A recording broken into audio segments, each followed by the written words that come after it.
Somos muchos humanos, cada vez más, y consumimos mucho, cada vez más. Desde el punto de vista de la economía tradicional, consumir es bueno, porque consumir le da combustible, digamos, a la producción al crecimiento económico, todos felices. Excepto a ratos la ecología, que tiene algo que decir. Somos cada vez más, pero es un planeta, y cada vez consumimos más pronto, más que lo que el planeta puede producir, y desechamos más que lo que el planeta puede absorber. Claramente hay un problema entonces. En simbiosis el día de hoy con la economía y con la ecología, dos disciplinas que nunca debieron estar separadas, vamos a examinar probablemente la pregunta central para el futuro de la humanidad. ¿Tiene sentido el ciclo producción, consumo, desecho? E igualmente importante, ¿hay alternativas? Discutiremos eso con Eduardo Vega dentro de un minuto, pero primero, Mari Carmen Clement toma el tema por los cuernos. ¿Consumir nos hace felices? ¿Por qué tener 30 pares de zapatos y no 5? ¿O por qué un celular nuevo cada 1 o 2 años? Aparentemente es cuestión de gustos y de tener dinero, pero consumir no necesariamente aporta bienestar, y lo que definitivamente sí aporta es un tremendo impacto ecológico, extracción de recursos naturales y contaminación. Todos consumimos, pero ¿quién repone la deuda ambiental? Vamos a la plaza comercial por ropa, zapatos, luego un cafecito, un celular, ya salió el nuevo. ¡Ay, mira! ¿Ya viste estas pantuflas con barredor de pelusas incluido? Y así nos la llevamos, consumiendo y consumiendo desde lo necesario hasta lo más inútil. Bueno, el acto de consumo es un acto que tiene muchos elementos que lo determinan. No es nada más una actividad económica que los consumidores gasten nada más por satisfacer una necesidad. El consumo tiene aspectos simbólicos, aspectos aspiracionales, de estatus, de ostentación, y el principal, a mi juicio, es la filosofía hedónica, que es contemporánea, que es algo evidente en nuestra cultura occidental sobre todo, en donde se ha emparentado la felicidad con la posesión de satisfactores. Cuando consumimos, normalmente nos fijamos en el precio. Por ejemplo, este pantalón cuesta 349 pesos y esta crema para peinar 14.90. Sabemos que el costo de estos productos considera factores como el material utilizado, el salario de los empleados y el transporte del producto. Pero si le diéramos un costo real a las cosas, esos elementos no son suficientes. Hay otro costo que no vemos: el uso del capital natural.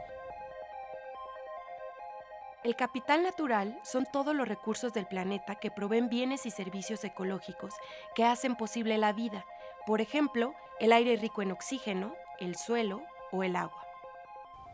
El agua la podemos pagar cuando pagamos nuestro recibo que llega a nuestras casas. Ese es un costo económico. Pero para que ese recurso llegue a nosotros, tienen que ser muchas otras cosas a lo largo de una cadena que son invisibles a las cuestiones económicas. Entonces, por ejemplo, que llegue el agua a mi casa depende en gran medida de qué tanto se puede captar en esas áreas naturales. Todos, desde cada individuo hasta una ciudad o un país completo, todos generamos un impacto ecológico porque consumimos productos y servicios de la naturaleza. Según la Organización de las Naciones Unidas, actualmente somos alrededor de 7.000 millones de personas en el mundo y se calcula que para el año 2050 seremos más de 9.000 millones. La explosión poblacional nos obliga a pensar en los límites del planeta. ¿A cuántos humanos puede mantener y en qué condiciones? Mathis Wackernagel, un investigador suizo, fundador y presidente de la Red Global de la Huella Ecológica, y colaboradores, han hecho intentos para estimar el impacto ecológico a nivel individual y nacional de múltiples países. Partamos de un caso en específico. Hace apenas 20 años, la India contaba con una población aproximadamente 3 veces mayor que la de Estados Unidos. Si el número de personas fuera lo más relevante, esperaríamos que la India generara un mayor impacto ecológico que los Estados Unidos debido a su mayor número de habitantes. Sin embargo, el impacto ecológico de un habitante de Estados Unidos era entonces más de 10 veces mayor que el de un habitante de la India. Al final, aunque la población de Estados Unidos era menor que la de la India, generó mayor explotación de recursos.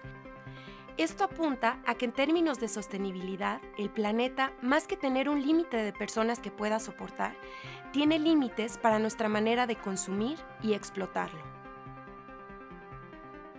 Si consideramos el consumo de la población actual y los efectos que está teniendo en el planeta,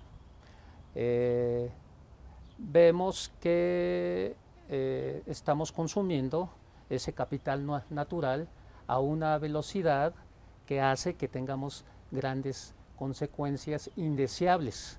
Si el consumo de India-China se asemeja más al de Europa Occidental y al de los Estados Unidos, y pensemos solamente en consumo de carne y consumo de energía, nos daríamos cuenta que en este momento necesitaríamos otro planeta para mantener ese consumo. Consumir al ritmo que lo hacemos es perjudicial para el ambiente, pero ¿qué lo justifica? ¿Acaso es benéfico para nuestro bienestar y felicidad? El filósofo Gilles Lipovetsky nos dice que el hiperconsumidor puede vivir una felicidad paradójica. Por un lado, se asume como un consumidor libre que ve ampliarse su abanico de opciones, que consulta portales, aprovecha las ocasiones de comprar barato y se preocupa por optimizar la relación calidad-precio. Pero por el otro, los estilos de vida, los placeres y los gustos se muestran cada vez más dependientes del sistema comercial. El doctor Aparicio Cabrera, de la Facultad de Economía de la UNAM, ha dedicado varios años de su vida académica a analizar el impacto del consumo en la felicidad. Aunque en algunos sectores puede tener un efecto positivo, en la mayoría de los casos, consumir no es el camino para ser más feliz. A medida que aumenta el consumo, aumenta la felicidad, pero para los grupos de bajos ingresos. A medida que las personas tienen más ingreso y más consumo, aumentos adicionales en el ingreso o el consumo ya no repercuten tanto en la felicidad. De tal manera que cuando ya se está en un nivel muy alto de ingreso, pues prácticamente cualquier aumento en el ingreso ya no incrementa en nada la felicidad, inclusive la puede disminuir. Para algunos la felicidad, en una cultura materialista, hedonista, pues se vincula con el consumir mucho. Pero si la persona o la comunidad tiene un concepto de felicidad más vinculado a la cuestión de la convivencia social y menos apegada a la cuestión material, bueno, seguramente ahí se va a observar que para ellos el consumo pues no es muy importante en la felicidad. Cada vez hay menos recursos naturales disponibles, no solo para la producción, sino para mantener la vida. La responsabilidad del problema está a varios niveles, desde cada ciudadano hasta los más empoderados de la vida pública y privada. Lo más sencillo sería pensar que le corresponde al individuo, al ciudadano, pero ignoramos que nosotros como individuos vivimos en colectividades y en sistemas sociales, sistemas económicos, sistemas de producción. Y tenemos industrias dedicadas a proveernos de satisfactores a nuestras necesidades. Y estas grandes corporaciones son las que están dirigiendo en gran medida esta deuda que estamos generando. Cada vez que consumimos y nos damos el gusto de tener más y más cosas, paralelamente se escribe otra historia, el desbalance de los ecosistemas del planeta por extraer más de lo que se puede reponer. Y esto a cambio de algo que según las ciencias sociales no nos acerca a la felicidad y ni siquiera a un mejor bienestar.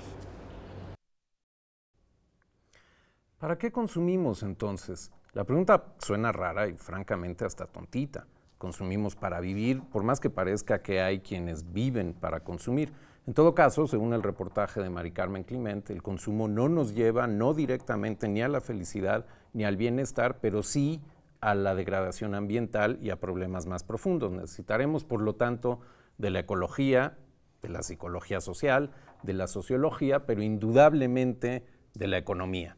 Eduardo Vega, director de la Facultad de Economía de la UNAM. Bienvenido, Eduardo. Muchas gracias por la invitación.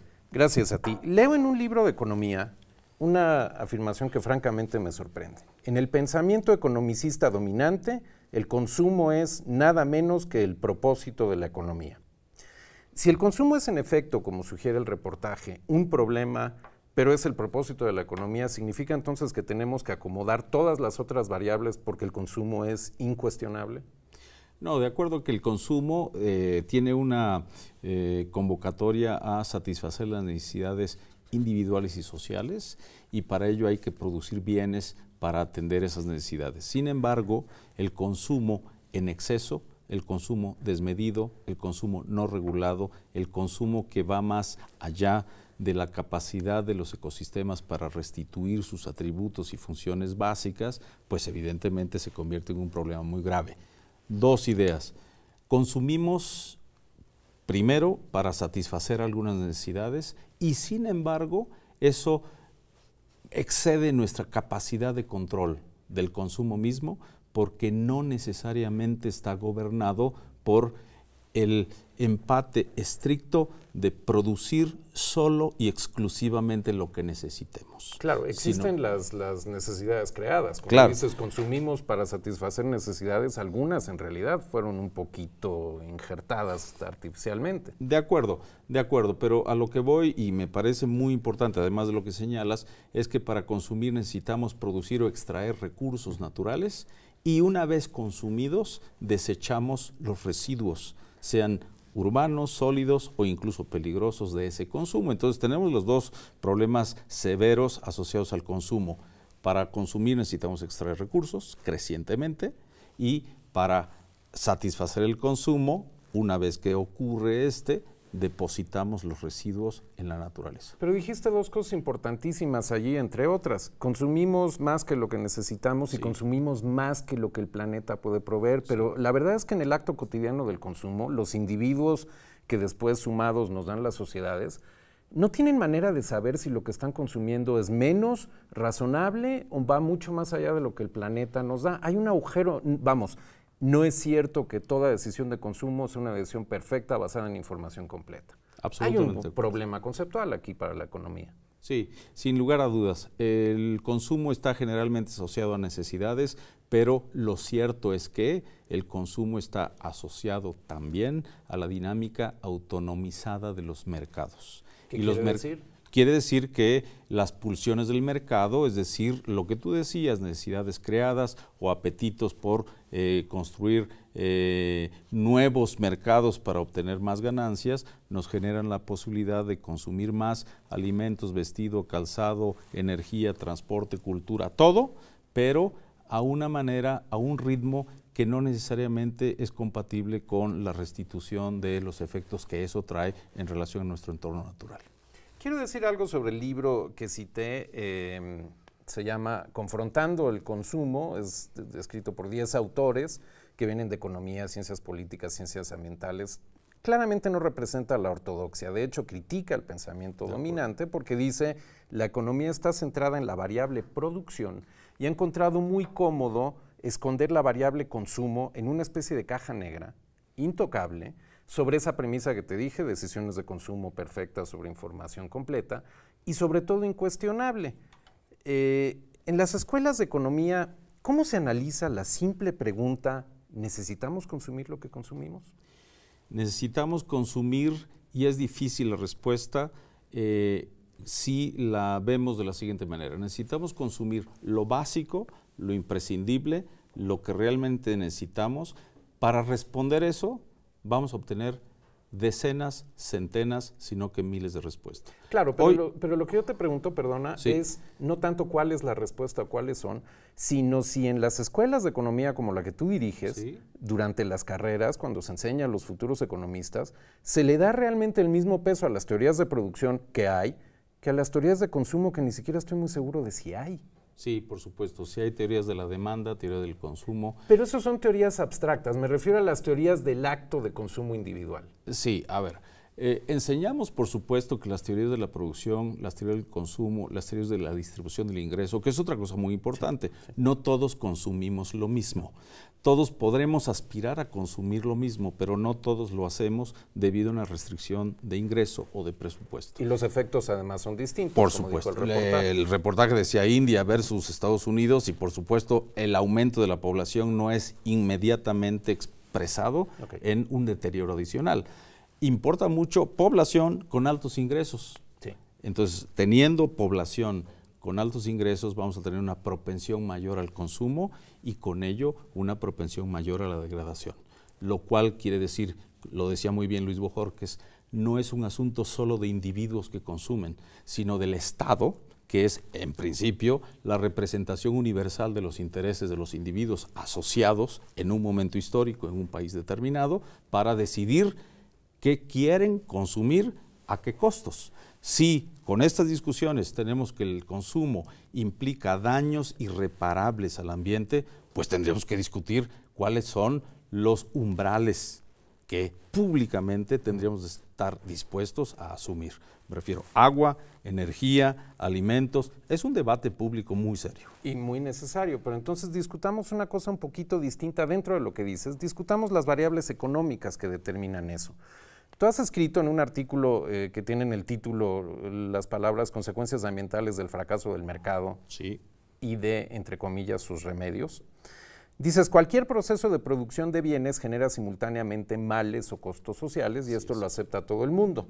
La misma argumentación, dices, vale para cualquier proceso de consumo. Esta parte es menos discutida. El caso es que el crecimiento económico depende de la producción y la única métrica aceptada universalmente para el crecimiento económico es el Producto Interno Bruto, que convenientemente no tiene una sola variable ecológica. ¿No es indispensable ya sustituir el Producto Interno Bruto? Absolutamente de acuerdo. Pero no hay nada que apunte a que vamos camino de hacerlo. Hay economistas incluso ortodoxos, notables, premios Nobel, que empiezan a alzar su voz diciendo que están insatisfechos con la forma como medimos el producto. El producto lo medimos los economistas basados en el valor agregado. Lo que tenemos que hacer los economistas a partir de ya es también deducir el valor perdido, ¿sí? Que no existe en las cuentas. De lo ecológico, de lo ambiental. Existen procedimientos para ajustar ambientalmente el producto, para enverdecer las cuentas nacionales, pero realmente sí tenemos una discusión muy importante que dar para ver cómo no solamente medimos crecimiento económico tradicionalmente con Producto Interno Bruto, sino con Producto Interno Bruto ajustado ambientalmente o con Producto Interno Neto ecológico. En lo que esos dos conceptos nos llegan ya operativamente para que puedan emplearse en políticas públicas, discutamos otro concepto central de la economía. En ese artículo tú has descrito las consecuencias desfavorables del desarrollo como costos sociales, que se acumulan, pero que no aparecen en los costos de producción. De hecho, estos costos sociales no aparecen en el precio de transacción, ¿cierto? Absolutamente, cierto. Eso es lo que ustedes, los economistas, llaman externalidades. Sí. Si se internalizaran las externalidades, es decir, si en cada transacción que hacemos estuvieran incluidos, por ejemplo, los precios asociados, tú les llamas también precios sombra, creo, los precios asociados con esa degradación ambiental que supuso el proceso de producción, si se internalizaran, ¿qué le pasaría al comercio? Bueno, tendría que ajustarse a las preferencias reveladas de los consumidores que ambientalmente están más informados, más educados y más sensibles para consumir lo menos dañino al ambiente. Un ejemplo, las gasolinas. Cualquiera que me pongas enfrente va a ser dañina al ambiente, por ser origen fósil, ¿sí? No obstante, en México, por ejemplo, ¿cómo se determinan los precios de las gasolinas? La menos dañina, no digo la que no daña, la menos dañina tiene un precio diferente a la otra. Sin embargo, ese precio de mercado no nos influye a nosotros para decir prefiero la que tiene un precio menor porque ambientalmente es mejor. Al contrario, la que ambientalmente es menos dañina tiene un precio más alto. Entonces, preferimos ahorrarnos plata en lugar de comportarnos ambientalmente bien. ¿Qué falla? El mercado, sí, pero ¿quién decide el precio de las gasolinas en México? No el mercado. El Estado. No, estoy de acuerdo, pero El las Estado. gasolinas son un ejemplo atípico, justamente porque más de la mitad se van impuestos y porque han sido históricamente manipuladas con intereses en parte económicos y claramente políticos. Son un ejemplo un poco extraordinario. Déjame discutir contigo otro ejemplo. Hay un análisis de un colega tuyo de la Facultad de Economía, Miguel Ángel Jiménez, respecto de las costumbres de consumo de los mexicanos. Y muestran sus resultados que se gasta 2 veces más dinero en carne que en pescado. Sí. Y se consume, de hecho, más de 2 veces más carne que pescado, a pesar de que somos un país que tiene un potencial de producción pesquera brutal. Sobre todo, interesantemente, la producción pesquera, por lo menos potencialmente, tiene menos costos ambientales que la producción de carne, que es una verdadera salvajada. En este caso, ¿qué pasaría si se internalizaran esos costos? Sí, evidentemente tenderíamos a un cambio del consumo, sin embargo, yo sí quisiera Perdón hacer... que te interrumpa, déjame ponerlo salvajemente. Sí. Un cambio en el consumo porque la carne sería mucho más cara que el pescado. Así al es. revés de como está ahora. Así es, absolutamente de acuerdo. Sin embargo, hay que ser cauteloso con suponer que las capturas pesqueras son ambientalmente neutras o menos dañinas. Sé que no lo estás diciendo, lo digo para el público que nos escucha, en el sentido de que no supongan que cualquier método de captura basta para sustituir a la carne que en efecto tiene un daño ambiental terrible. Entonces hay que ver artes de pesca, dónde pescar, ritmos de captura y entonces sí, conversamos. Es delicado, lo acepto, pero la idea es que habría un choque en el mercado, un choque de precios, hiperinflación desatada al principio por lo menos. No necesariamente, pero yo creo que sí deberíamos de enviar, como decimos los economistas, señales vía el mercado, vía precios, para corregir, entre comillas lo digo, corregir estos costos ambientales o costos sociales que van de la mano con el sobreconsumo desmedido de recursos de origen natural. La conclusión a la que quería llegar con esta línea es la siguiente. Hay este conjunto de variables, este concepto, externalidades, que esencialmente levantan la alfombra colectiva, barren por debajo los costos sociales, que incluyen los ambientales, los tapan y acabamos pagándolos todos, no los productores y no los consumidores nada más, sino absolutamente todos y desproporcionadamente. Si se corrigiera esta práctica, el mercado no está todavía preparado, la economía en general no está preparada todavía para responder.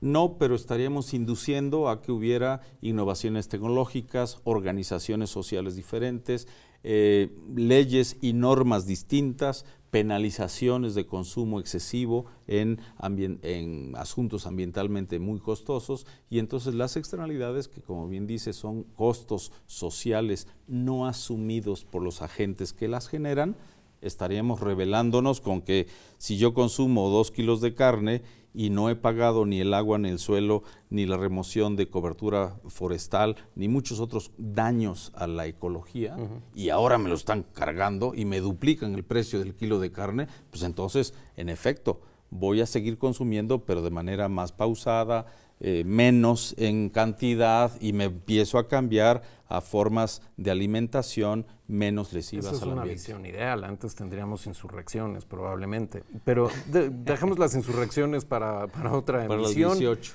Quiero revisar un concepto que tocó Mari Carmen en el reportaje y que es completamente central. Hablaba de Wackernagel, que junto con William Rees, Wackernagel desde Jalapa, introdujeron la noción de capital natural, es decir, todas las especies, ecosistemas y entidades biofísicas, según está en el artículo original, que producen flujos de recursos y dicen son formas de capital natural y esos flujos de recursos y de energía y de servicios son formas de ingreso natural. La Comisión Nacional de Biodiversidad lleva años tratando de empujar la noción de que el capital natural es equiparable con el capital financiero. Eso es un sismo en economía. Si esto fuera cierto, si el capital natural de veras fuera igual que el capital financiero, ¿las externalidades no serían entonces una forma de robo del erario? No, no necesariamente. Estoy tomando capital natural y estoy escondiendo el pago. Sí, a ver, Conavio ha hecho un gran trabajo. Es una de las instituciones de las que hay que sentirse orgullosos y hay que defender a capa y espada. ¿Pero se equivocan? No. No, yo creo que tienen la razón de decir capital natural. Es una manera de discutir con los economistas en su lenguaje para entender que todo lo que tenemos en términos de ecosistemas, vida silvestre y acervos de recursos naturales son tan valiosos como lo que tiene valor económico en los mercados. El asunto es que el capital natural, no todo al menos, tiene valor económico en el mercado. Entonces hay que estimarle ese valor económico para decir, a ver, ¿estás dispuesto a producir tantos metros cúbicos de madera en rollo deforestando o remover manglares para construir hoteles y generar divisas para turistas extranjeros? Y entonces cualquier huracán, en lugar de entrar 20 metros, va a entrar 200 kilómetros, etcétera. Si el capital natural tiene un valor económico, no para venderlo, no para enajenarlo, no para mercadearlo, sino para decir, tiene un valor económico en el sentido de que al perderlo, los daños ambientales, sociales y económicos serán de tal tamaño que tendremos que pagarlos al final de cuentas. Entonces, evitemos ese pago, conservemos el ecosistema, conservemos el ambiente y modulemos de otra manera el proceso de consumo. Voy a conservar el poco tiempo que nos queda de la entrevista para tratar de regresar al punto de partida, la noción de que tenemos un problema con la forma en la que consumimos. Supongamos entonces que el consumo global per cápita disminuyera considerablemente. ¿No habría, y te pido una respuesta muy breve, una pérdida de empleos inevitable e inmediata? Es probable y es un asunto muy delicado. Entonces, examinemos una alternativa utópica ya para terminar. Pensemos en el medio ambiente como un sector de la economía, un sector generador de empleos masivamente, comparable con los sectores productivos tradicionales y que pudiera entonces aceptar esa inmigración de empleos. Tú diriges la Facultad de Economía, como dije al principio, entonces la formación de los economistas del futuro está parcialmente en tus manos. Sí. El ITAM tiene algo que decir, pero eso lo dejamos para otro día. ¿Nacieron ya los economistas que van a inventar esta nueva economía en la que el sector ambiental va a ser un empleador de primera magnitud? Los estamos formando y yo creo que una discusión importantísima pública es cómo diseñamos el presupuesto federal de cada año. Mientras no incluyamos de manera explícita consideraciones ambientales en la elaboración del presupuesto, seguiremos inercialmente induciendo formas ambientalmente inadecuadas de consumo. Lo malo, en 3 segundos, es que los economistas que van a hacer eso no están ahora en el poder, ¿verdad que no? En el poder, no, pero nos falta poco. Eduardo Vega, muchas gracias. Al contrario, el agradecido soy yo. Bueno, no es...